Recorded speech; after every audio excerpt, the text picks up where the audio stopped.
Hey, welcome to another Hacking HR panel, and today is going to be an amazing panel. We've got amazing panelists, and what a topic: peak performance, high challenging environments. Two really key things in many different spheres, at work, sports. I'm in the Air Force and the military. Something we challenge with all the time: how do we get the best out of our teams, out of ourselves, to perform at our peak. So I'm really excited to have this conversation today with our panelists. And if we could have our panelists come forward, would be wonderful.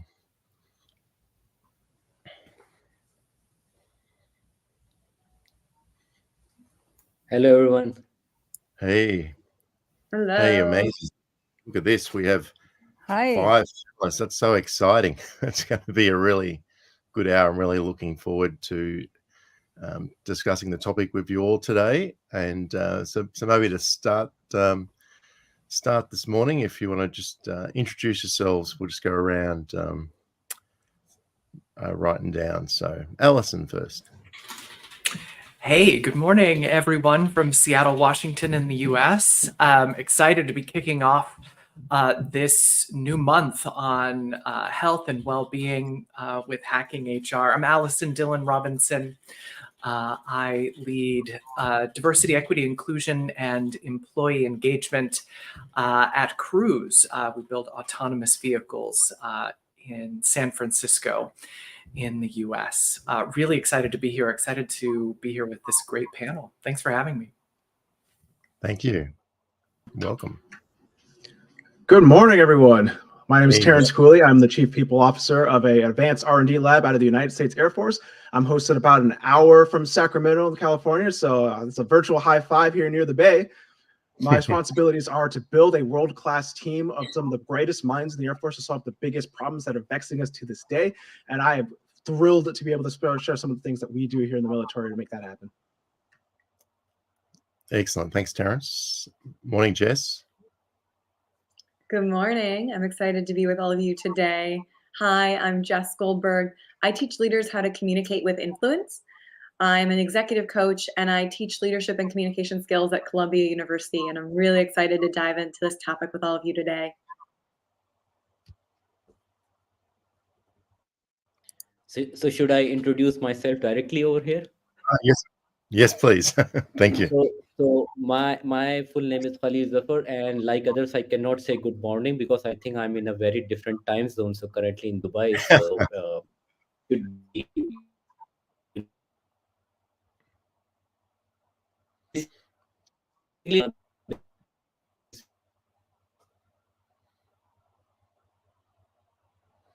advising organizations as well as government towards management and performance strategy.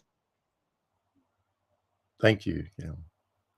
And good morning, Anna, sorry. Hi, everyone. I'm thrilled really to have that discussion today. Very much on time. I'm also in the San Francisco Bay Area in the Silicon Valley, so near the neighborhood. So good morning. My name is Anna. My last name is Mama and Lucky. So it seems two good things together.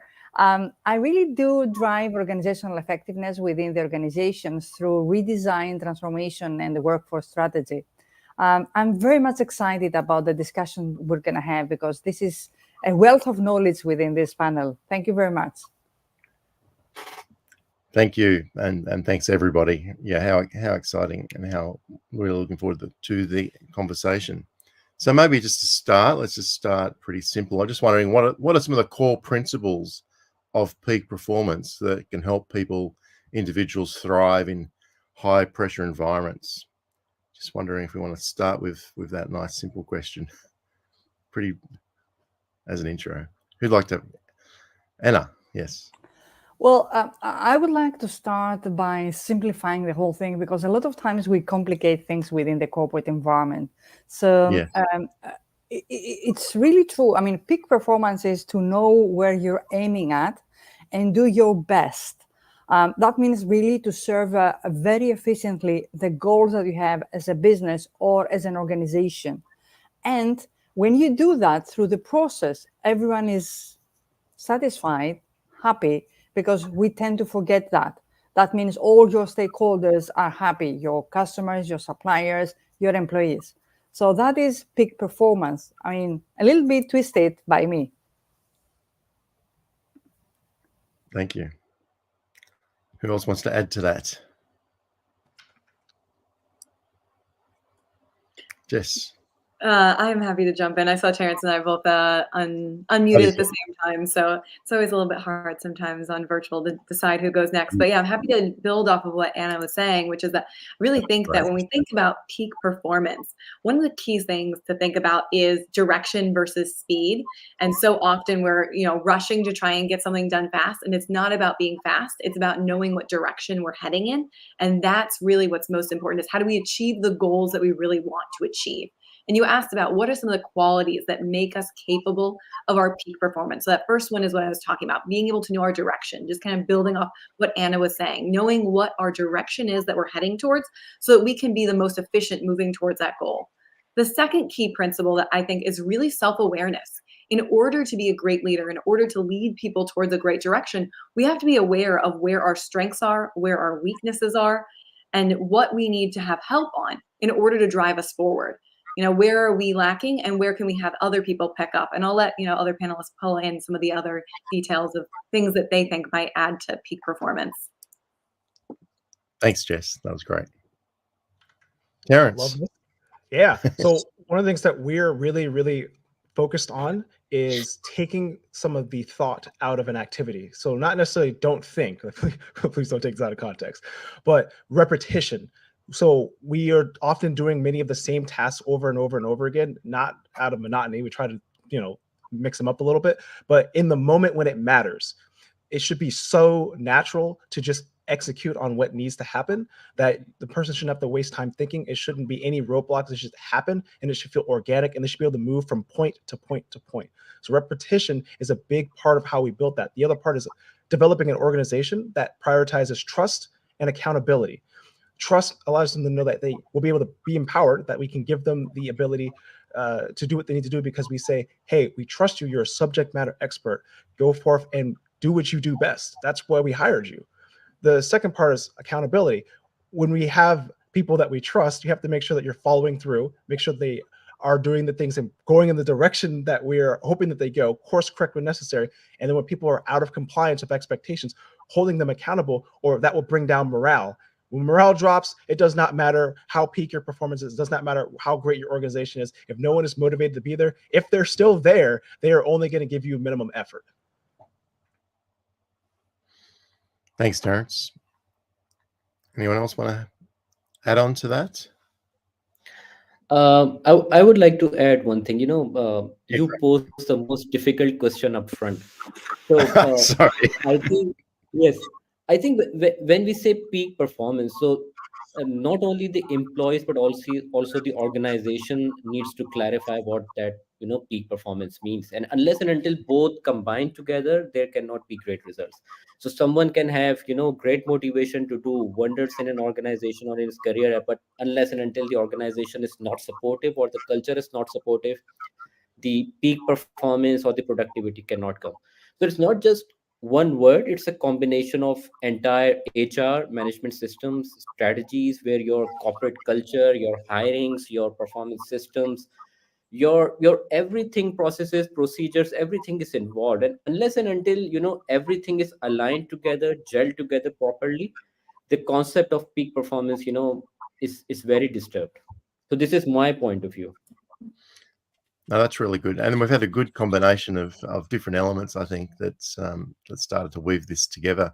Now, one area that we might want to add to it, though, is we have peak performance, and then we've also in the big long question, it also just covered high pressure environments. So I'm just wondering if we want to just bring some definition to high pressure environments. What does that mean to the panel? Rod, I'll hop in here if that's okay, because I've already, this is why I love doing these panels with Hacking HR. I've learned so much already this morning. I think that we have to acknowledge, though, right, that that peak performance is not, by definition, it is not performance that can be sustained indefinitely, right? It's not plateau performance, it's peak performance. And, in order to achieve it, right, we as leaders, and we have to coach our clients in this way as well, to accept the fact that our teams are not going to perform at that level all the time. And so we have to be very intentional about when we are driving for that level of peak performance. We have to do it when it matters most. Because otherwise, this is exactly how we lead. We lead people to burnout. I work in an industry where most of our organizations would still classify themselves as startups, even though we've been here for 10 years. We have thousands of employees. We're still driving for profitability, and we've learned, well, at times the hard way, right, that that level of performance is just not sustainable for people for the long term. So we have to work in to our cycles of business, right? Moments when people can pull back and rest. That's a big passion area of mine. I just wanted to kind of throw that out there as we transition into this next topic. I'd love to hear from others about how they define high pressure. Sorry, before I love what you just brought to the conversation, Alison, because it's about being able to perform in what I'd say is meaningful moments. And just I'll add a little bit myself, is that, like, my background again is the Air Force as well, and fighter squadrons, and you need to be able to perform right at that meaningful moment when so you don't need to always be flying in a certain way, but when it's meaningful, you need to be there and be able to perform at your peak. And so let's now have a go at adding to high pressure environments. So who'd like to add something to that one?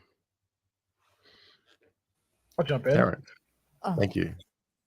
We have a couple of different areas where I would say you have high pressure environments. There's the obvious one where we think about in combat scenarios where you are engaging an adversary across a battlefield or in the skies if you are at range in an aircraft. Those, I think, are some of the most extreme examples of high pressure scenarios. And that is where the culmination of years of training, years of perfect practice, years of execution come into play, where it's not that it becomes thoughtless action, but it becomes so ingrained. You are essentially one with your platform when you're making those decisions. I think we're going to put a box around that, and we're going to put that over there and just say, let's let the military do that, right? So in like your day-to-day office type environments or your line work environments, I would say your high pressure environment is when you cannot fail, when whatever you are trying to accomplish must succeed.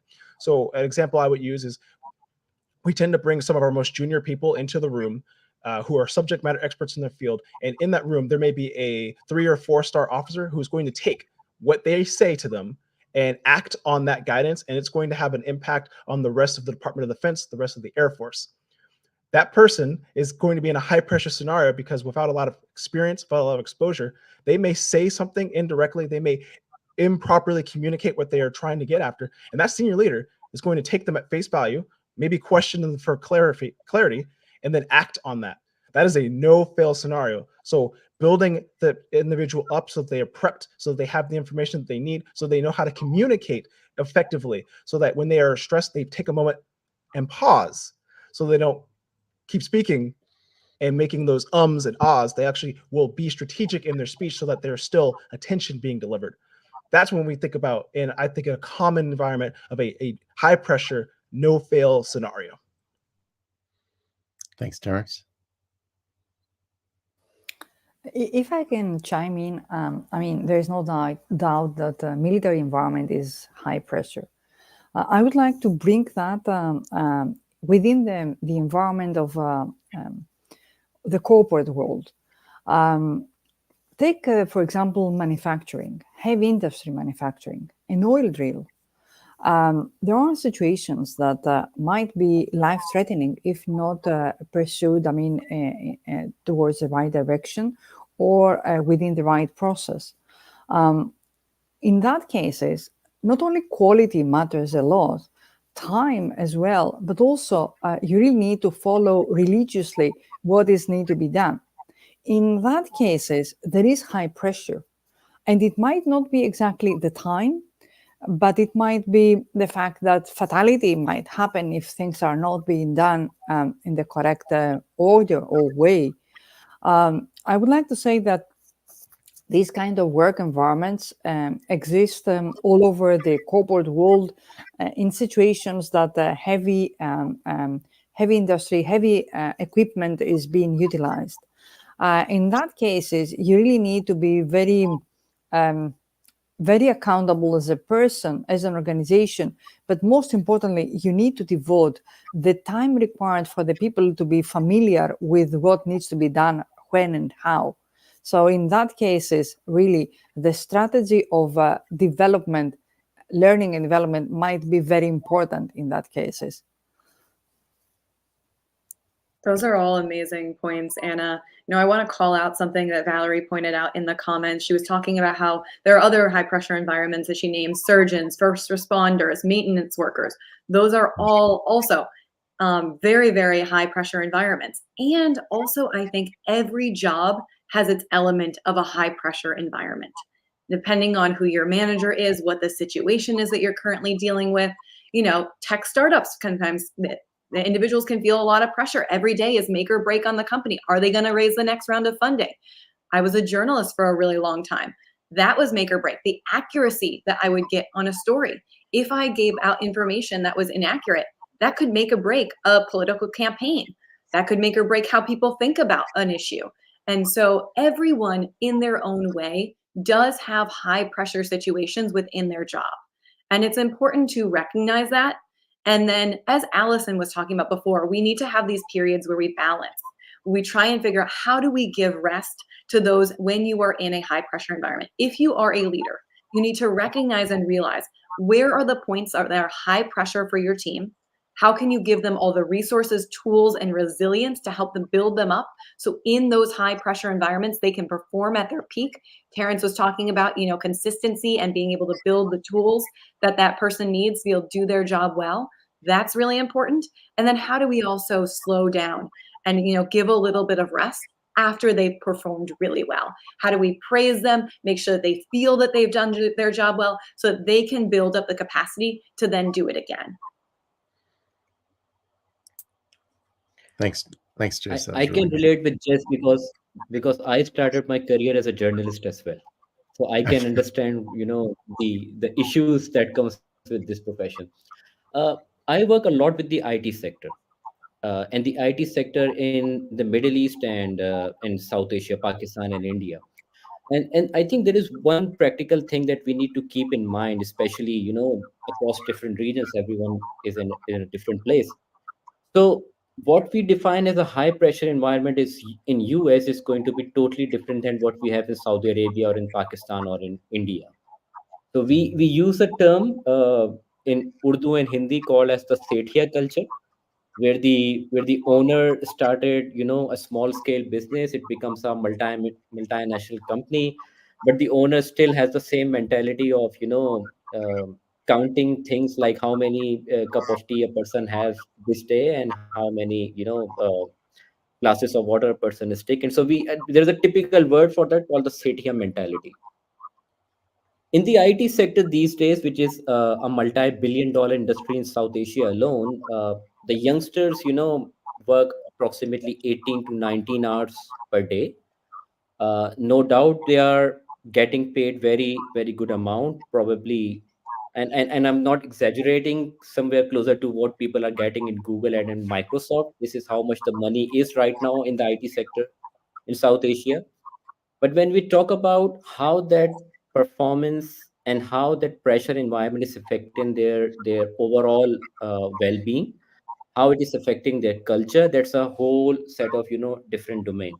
So pressure, as Anna said, in a differs from industry to industry. In a manufacturing, you require a different set of culture, different set of supervisors.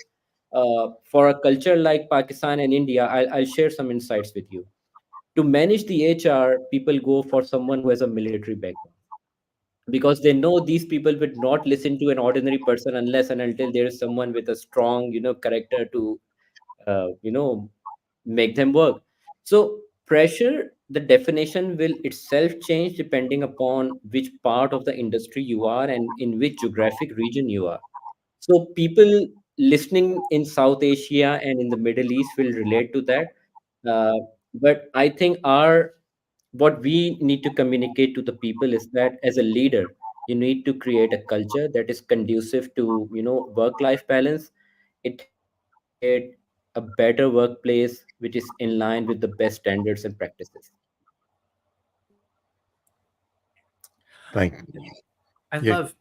love, Khalil, that you're bringing the importance of leadership into this, because it reminds me that there are two kinds of high pressure situations, right? There's the kind that happen because we never could have foreseen that they were going to happen.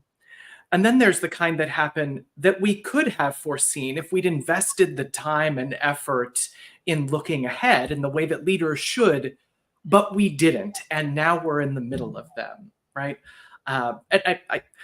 Any work that we can do as leaders to minimize that second kind, right? Because we all know there's plenty of the first kind. Right? There's plenty of those things that are going to pop up. But if our leaders aren't doing the work to look ahead, to see where those things are going to happen, and then prepare for them, I mean, that's on us, right? That's not something random the world is throwing at us. Thanks, Alison. And yeah, again, loved all the conversation so far. And so maybe just picking up on the leaders and managers. So I'm just wondering, can we just expand on that, like discuss the role of leaders, what they play in fostering this culture of and supporting high performance, and again, particularly if we can add the under pressure bit, but what's the role of leaders? How can we go with that a bit further? Rod, I really would like very much to jump in and talk about leadership and what is their role. And thank you very much for opening up that topic for us. Well, leaders have to be, first of all, humans. Yet at the same time, when you are under the pressure of accomplishing something, under extreme time pressure or pressure for quality, there might be a conflict. There are times that people can really decide, I mean, should I really press people to do that within the time allocated, or should I be more humane and I mean, not do that? It is important for the leaders to make the provision for these situations. Leadership is not just really how you communicate and do things. Leadership is how you forecast, how you make the provision of less easier times, of more difficult, of high peak performance situations. So that's why you really need to have in place the strategy that will allow for that space for you to be human. So that means that you need to have the extra person over there. You really need to have the workforce strategy over there so that you can jump into a high pressure situation without really harming the work-life balance, the life of the people. You really need to have the processes in place that will have the provision of these high pressure situations. That's why you need, as a leader, to pay a lot of emphasis on how you strategize and organize the work. Thanks, Anna. You'd like to add on to that, Taryn? Brilliantly explained by Anna. I would like to add few things. I think the number one thing is for leadership. Sometimes, and I take it, the blame myself as well. Sometimes we try to overcomplicate things. The HR people, the people in strategy and in management comes up with, technical different jargons towards, the leadership and to the people. Strategy and your culture should be clear so that everyone in your organization can understand and execute it. So if your culture and if your leadership talk is too difficult, too jargony for people to understand, there won't be a leadership influence when it comes to, whether whatever you call it, a high pressure environment, what is causing the issues. So first of all, I think the leaders first need to learn themselves. They need to change themselves first. Plus, their strategy, their communication should be easier so that everyone can relate and understand. So this is one important thing. Second thing, I think I've always believed, this is the fourth industrial revolution. We call it the automation and the AI era. And I say the fifth industrial revolution is going to be the handshake and the combination of technology and human. Mhm. So those people who can integrate technology with the human side are going to be winners. Doesn't matter they are leaders or corporate world.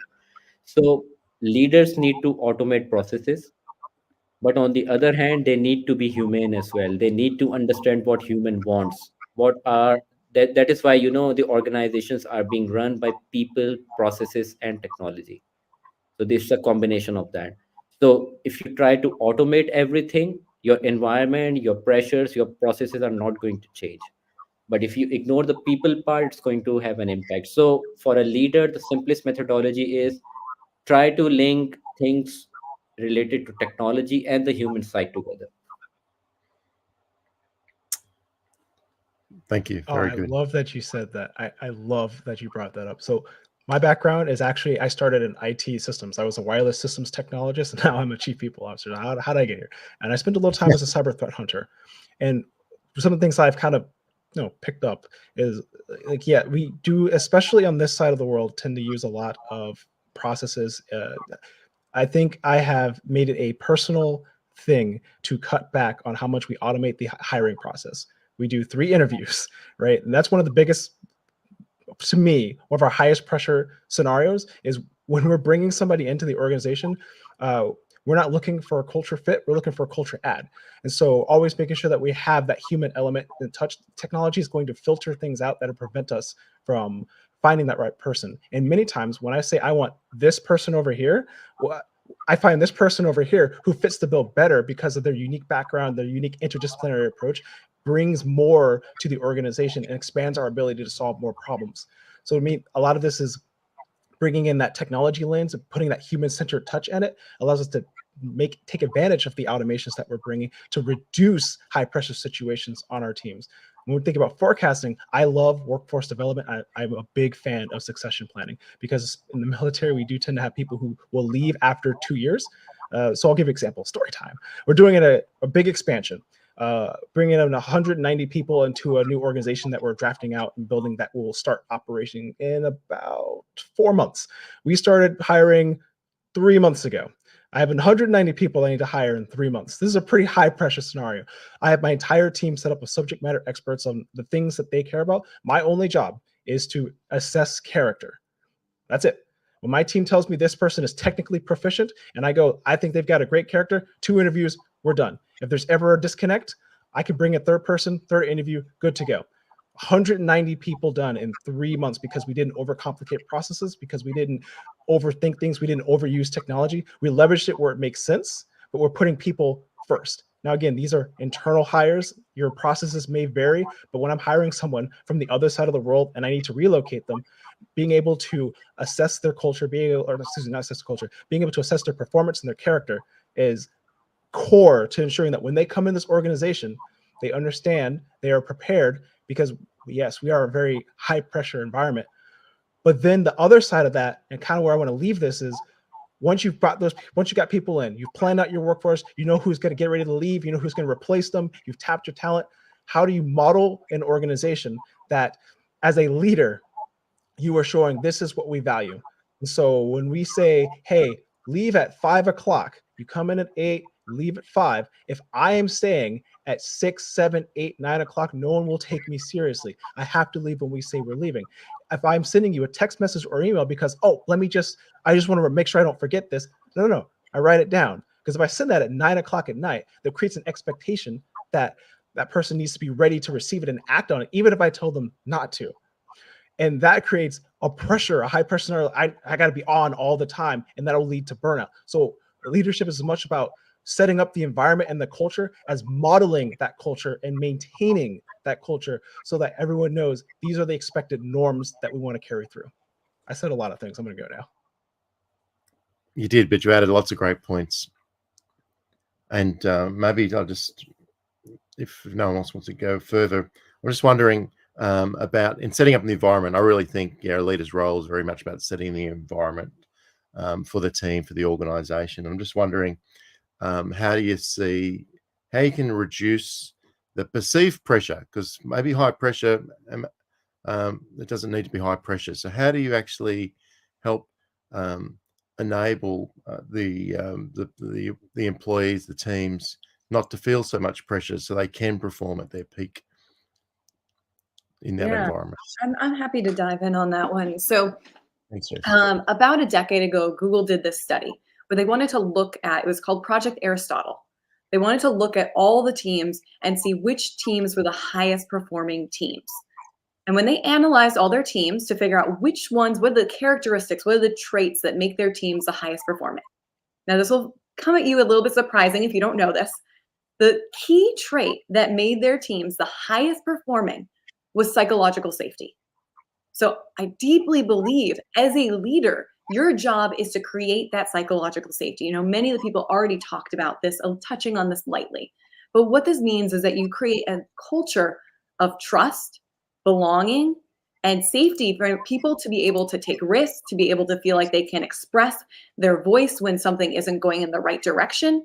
You want them to be able to ideate, create innovation ideas. Psychological safety is so critical. And that can only happen if the leader really wants that to happen. They set the culture, they model the behavior of what they want. They create the containers. They slow down sometimes in order to go fast. One of the best quotes that I've ever heard is slow is smooth and smooth is fast. And so sometimes we think, oh, I don't have time to think about everyone's feelings. We need to move fast. We need to get this done. But if you don't get your team on board, you're going fast in the wrong direction and you're going to lose them along the way. And that's not going to be good for you. You're not going to actually be able to achieve your goal unless you make sure everyone you need is on board and you can take them through that process. Thanks, Jess. That was a really good start. I would like to add few things what Jess and Terence, they've made my work very easy. So kudos to everyone. See, we always talk about leadership, and there are lots of things that we discuss. But in my views, what is the job of a leader? The simplest answer is being a leader, you are the custodian of an organization mission and values. And if you cannot create a good culture, your value system are not in line with the best practices, then you're not doing your job as a leader. It is as simple as that. So forget strategy, forget market penetration, forget your P&L. Your basic job description as a leader is to be the custodian of the mission, vision, and values. So this is where the leadership starts. So they need to, develop a culture, portray themselves like what is good and what is bad. And there is one extremely important thing that we always miss out, which is the moral side in the high pressure environment. I've hardly seen any job postings where it is mentioned properly that it is a high pressure environment. If it suits your personality, if it suits your the way you work or your current standing, should you apply or not? I've hardly seen anything mentioned that if you are a new mother, would you able to give time or not? If you're someone going through a difficult situation, can you do this or not? The moral side needs to be clear. We write in the job descriptions and the job specification very coded messages, which I think is not enough. Should be able to work independently? No. If you want to come up, the moral side is be clear what your job description is. If there is a demand to be in a high pressure environment, longer jobs, longer working hours, that is, write it down, find the best person for that job, because not everyone skilled enough can handle the high pressure environment. So I think as a leader, you need to not only develop the culture, but morally for your organization, be very clear in hiring, promoting people by looking at, can this person handle this pressure or not. I love that. That level of clarity. I agree with you, Khalil. I don't often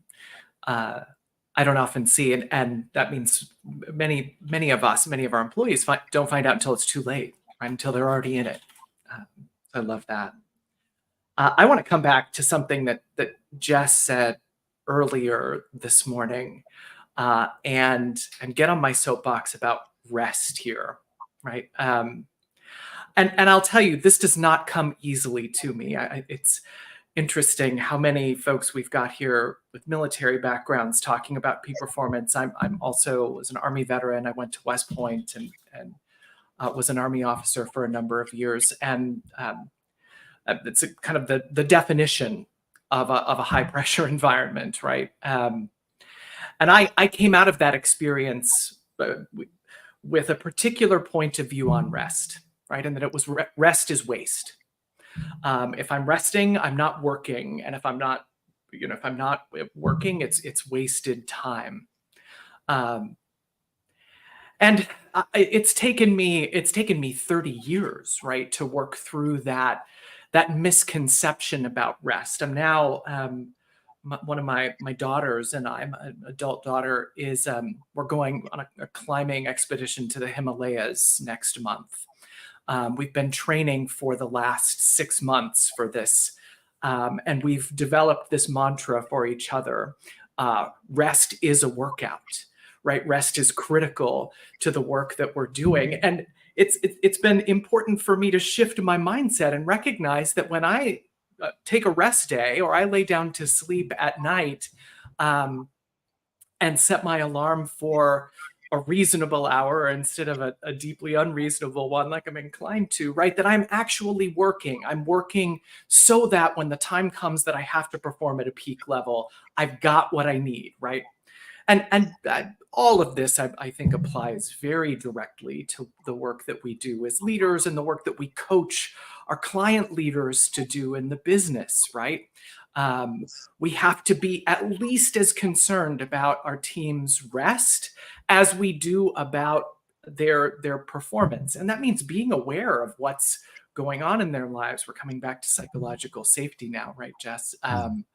Having an awareness of when they're in the middle of a high pressure moment that has nothing to do with their job, right?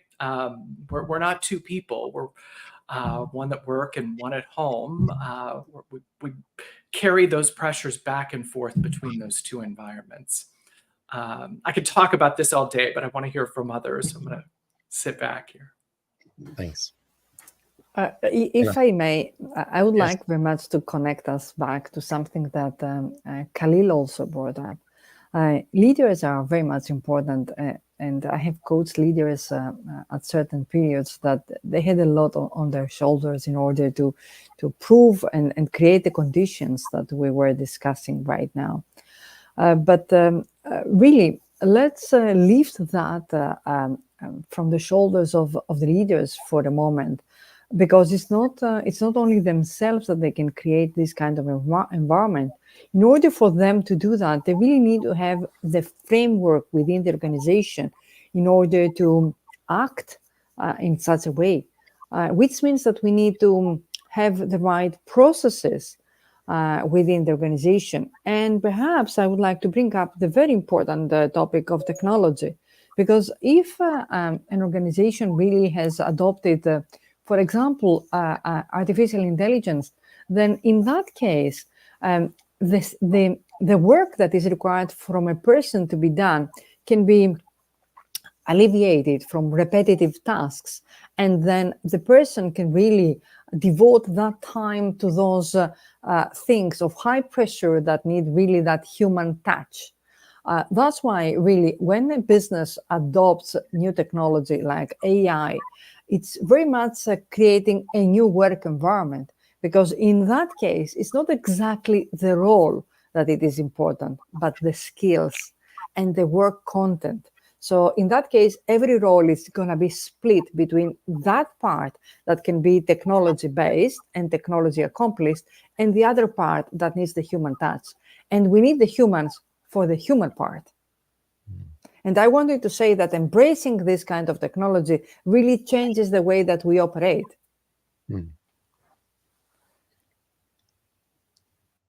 Thanks, Anna.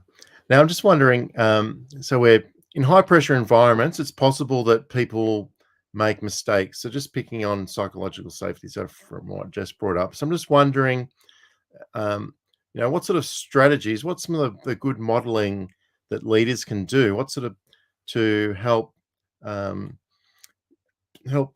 mistakes happen, help the team, help the individual? So I would like to have a go at it because we practice it in a couple of organizations. Jack Welch famously said, unless and until you reward risk and celebrate failures, you cannot become a great leader. So, we always come up, that 100 out of 100 times are going to be winners. We need to tell the leaders, we need to tell the employees that failures are part of, life. And we learn from our failures. We try to improve it. So if you do not promote risk taking, you cannot promote innovation, a growth mindset in your organization. And whenever there is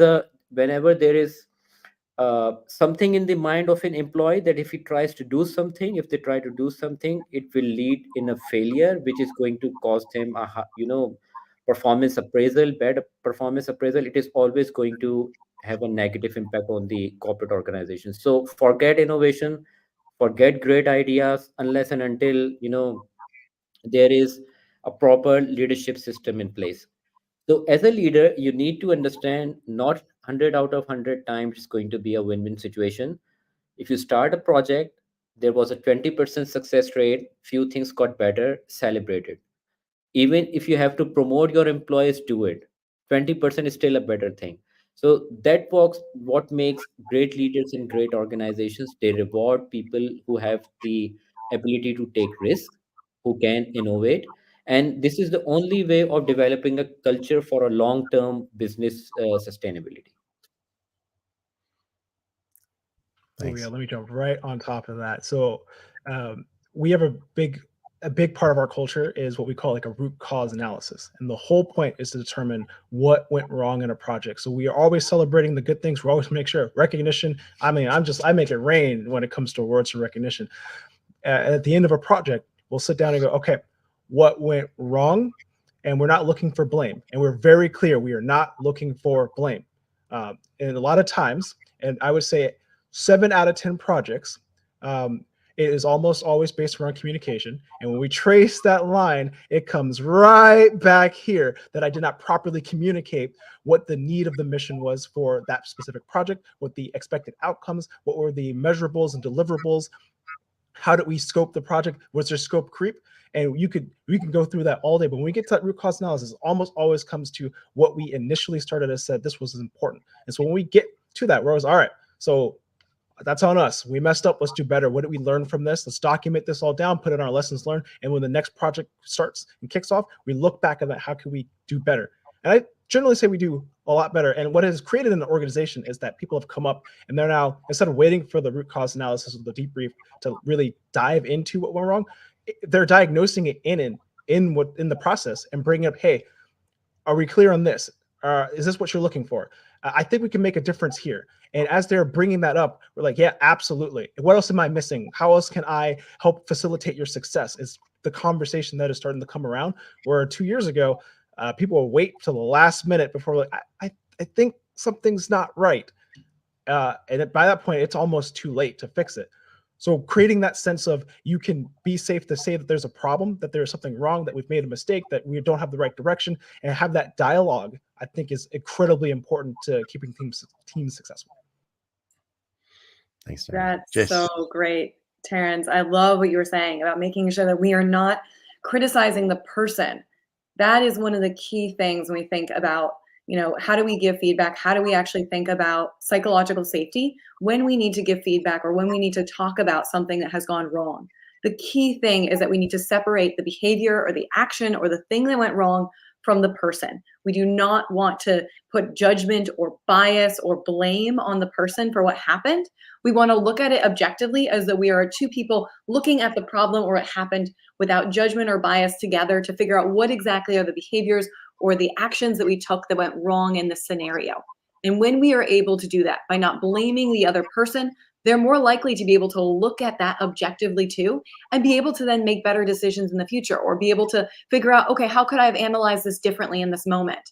And if you guys want to dive a little bit deeper into this, I have a guide that I've written up about how to give effective feedback. So I'll drop it in the chat just for you to all take a deeper look at how do we actually give feedback in a way that we can kind of build this psychological safety and actually motivate change. Thanks, Jess. That'd be great. Something that brought up in the chat, and it's very important to bring that up in the discussion, is that it's been brought up that Amazon, for example, is doing pilot before they really delve into doing that full scale. Any new idea, any new project, so that they can really limit the failure impact.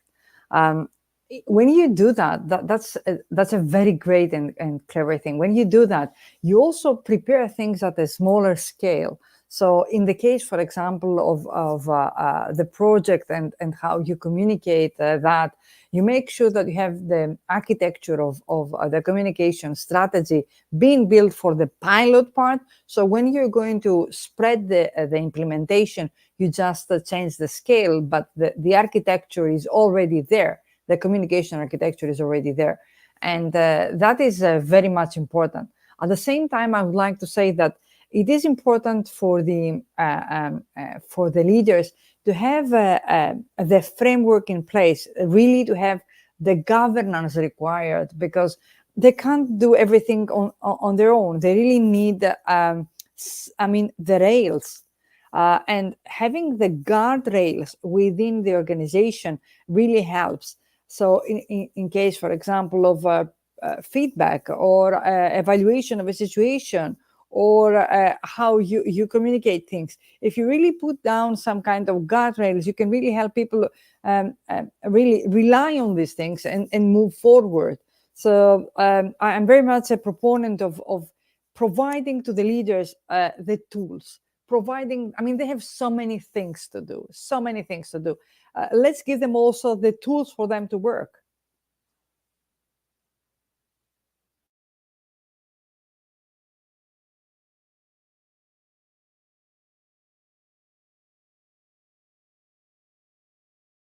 I think, Rod, you're on mute.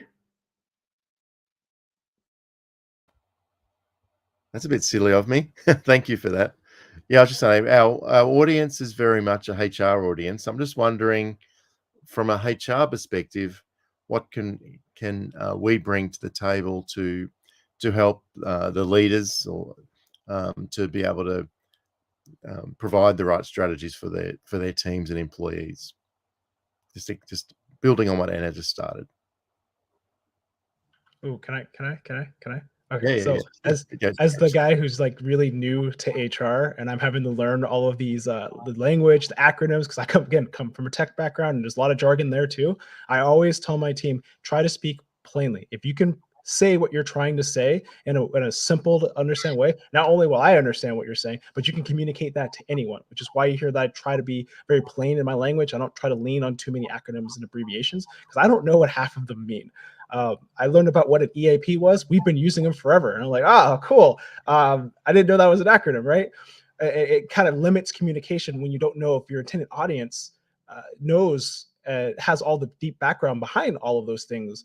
And acronyms can be used in many different contexts. So I always ask my team, please speak plain. And then please, when you see me have I don't know what that means, please be willing to explain to me. And don't be afraid of thinking like you're correcting me. You're not correcting me, you're educating me. And we are always here to learn how to be educated. And anything that you tell me, I am always going to take that value first before I make any action. I have decision-making power, but I never make a decision without consulting my HR team because they have the experience, they have the background, they have the talent. Don't be afraid to say, hey, that's the wrong way we do to do that because X, Y, and Z. And as a leader, we should be receptive to what you're saying. execute on that, change course, especially. You should be able to see that right immediately. Unless there's something very specific guiding where I have to do it in that way, the board of directors says we are going to do this. My job is to communicate that.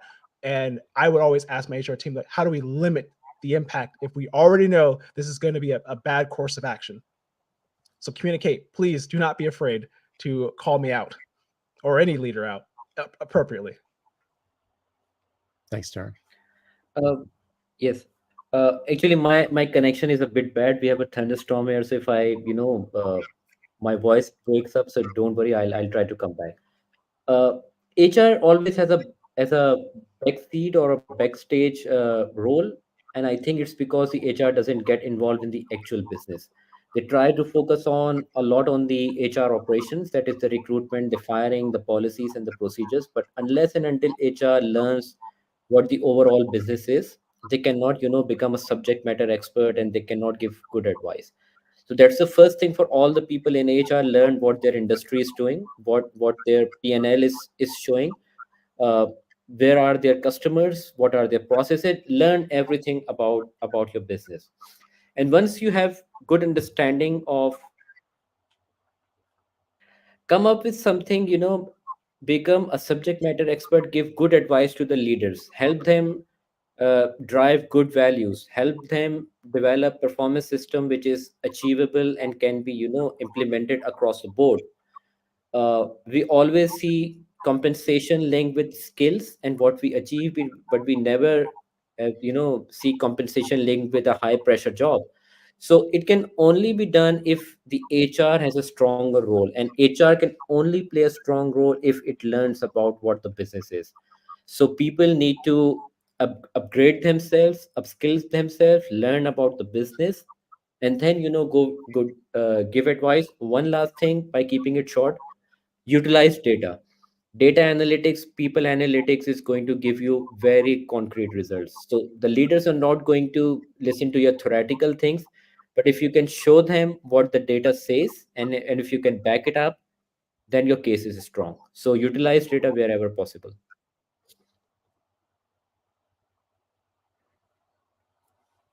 I would like to give a tip on what Khalil has just brought up. It is important for the HR person to understand what is the fundamental purpose of each function, of each department. Take, for example, finance department. They really need to understand what is their work, what do they serve, how they will be judged as being effective within the organization. What are really the gaining points? If they understand what is the fundamental purpose of a function or a department, then they really need to be a little bit criticizing how each of the parts of the organization is helping or standing in the way for the fundamental purpose to be accomplished. So that is a recipe that I'm now unfolding. So they really need to think, how the people, the processes, the technology, other elements, governance, the outcome of the culture being created over there, how all these elements are very much helping or standing in the way for that fundamental purpose to be fulfilled. And when they have this kind of analysis, then they can really be much more able to pinpoint what they need to change. And also they would be better prepared to discuss with the leaders. This is a gap analysis that needs to be very much done as a pre-work before they start discussing with the leader about any workforce strategy. The second part regarding preparing the business case. So there are many numbers around. How are you going to pick up the right numbers that will have willing ears that will be willing to hear, to listen to what you have to bring?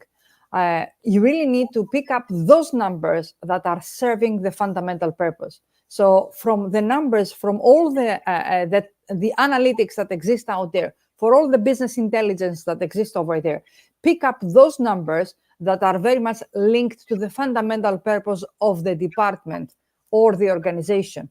In that way, the leader will be willing to listen to what you're bringing as a business case. So I wanted to give that advice to the HR people. Thank you. Man, this is so good, right? I mean, what we're talking about here is back in my Amazon days, we called this customer obsession, right? You get to know what your customers need, and that's the business leaders' business. The business is our customer, right? I'll tell you where you learn that in a really deep way I was in human capital consulting for 8 years, and if you don't know your customers well in that space, they fire you because there's lots of other people who do that work really well, right? So you learn to do it well. I just want to name very quickly, right, that a key strategy for my team and I, as we've worked with business leaders on this, is helping leaders to see that the higher in the hierarchy they move, the more their job is about people, right? We tend to, especially in tech, right? We promote people into leadership who are really good at the tech thing that we're asking them to do, the widget we're asking them to design or build or code. And that doesn't necessarily mean that people are good at leadership. They're good at management, right? So finding ways to help them recognize the higher up you get in the hierarchy, the more you've got to let go of those tech tools. That's not how you make impact here. The way that you make impact is through your people. Mission first, people always. If we can help leaders to understand that, get them focused on taking care of their people, then everyone is happier and performance improves, especially in times when the pressure is really on. That's great, Allison. So important. And I want to just double click on that for a second, which is that really your job as an HR leader is to be the bridge. You're the bridge between what do the employees need, and what is leadership looking to achieve. And I saw in the comments some people asking, how do I prevent burnout? How do I deal with these unrealistic expectations that my leaders are putting on our people? It's your job as the HR leader to be that bridge, to facilitate empathy, to allow the leaders to see, to be that voice of the employees, to allow the leaders to see how and what implications will happen when they burn out their employees. And it's your job also to be able to work with all the teams and help them see clearly the vision, allow themselves to see themselves as the heroes, as part of the story for the company.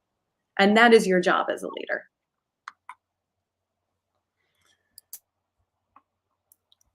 Wow, what a conversation we've had. And we've only got a couple of minutes left. I just want to thank all the panelists. It's just been so amazing. We've covered so many great topics, helping leaders. It's all about people. Psych safety is so important. And we talked about how to deal with mistakes, the importance of root cause, separating the person from the behavior. So they're really, really important elements, I think, and strategies to help enhance productivity in these high pressure environments. So thank you, everyone. And I think we'll finish it today. I think we could easily make another panel on this, though. I just love the conversation. I'd love to have a conversation in more detail about the whole wellness side as well. But yeah, thank you. Thanks, Rod. Thanks, Thank you, everyone. That was good. Thank you. Take care. Thank you.